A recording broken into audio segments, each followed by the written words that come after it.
The Java API that you can use in your program to communicate with a relational database is the JDBC. That's the Java Database Connectivity.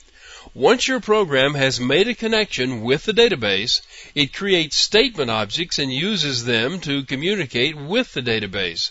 A response from the database is called a result set. Communications is achieved between your program and the database using SQL, which stands for Structured Query Language. This command syntax is used a lot, and you'll also hear it called SQL or squeal. One fortunate thing has happened. When SQL first appeared, it came out in different dialects for different databases. However, over time, those dialects have merged into one, and we have now what is almost one compatible language for all databases. What this means is that although I'll be using the point-based database, which is one that comes free with J2EE, the syntax of the SQL is the same no matter which database you're using. What differs are the drivers. A driver is software that talks to Java on one end and to a specific type of database on the other. The driver formats the message packets and takes care of communications. All your program does is use the JDBC, which in turn talks through the driver to the database. Drivers are freely available. All you have to do is pick the one you want, download it, and install it. But there are different types of drivers, and you need to be aware of these types to make sure you get the type you want. The types are numbered 1, 2, 3, and 4. A Type 1 driver maps the calls from the JDBC to the calls of the native API of the database. Now, the communication goes through a bridge such as an ODBC. That is, the calls to JDBC are translated to calls to ODBC or some other bridge, which translates those calls into the native API of the database itself. This was designed to work with databases that already had an ODBC driver.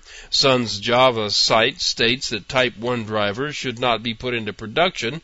They should only be used to prototype systems. A Type 2 driver is like a Type 1 in that it communicates through the native API of the database, but it makes the calls directly to the API instead of going through an intermediary bridge. This is a more efficient driver because it skips that intermediate step of the bridge. This type of driver talks to a middleware process, usually running on another machine. The communication between the processes uses a database-independent protocol. The middleware component uses the native API of the database. One note here, since the middleware component is its own standalone program and it's on the same computer as the database, it could actually be using a Type 1 or Type 2 driver to talk to the actual database. The Type 4 driver is the one that's known as a thin driver. The driver communicates directly with the database. This one is written completely in Java and makes Java calls to the database API. There's no C code API involved. Because it's written entirely in Java, it's portable and is a good choice for systems that need to run on different platforms, Unix, Windows, Mac, so on. You want to install a Type 2 or Type 4 database except in special circumstances. Types 1 and 3 add communication layers that you don't want to have unless you really need them. Types 2 and 4 both perform well, and the only way to be sure which is better on your system is to test them. You can find the driver that you want right here. The makers of database systems want their drivers to be used, so their databases will be used, and they put their drivers on this website to make them available. You select your version of J2EE, the type and version of your database, and you'll be shown the types and names of drivers that will work for you. You pick the one you want, and you download it.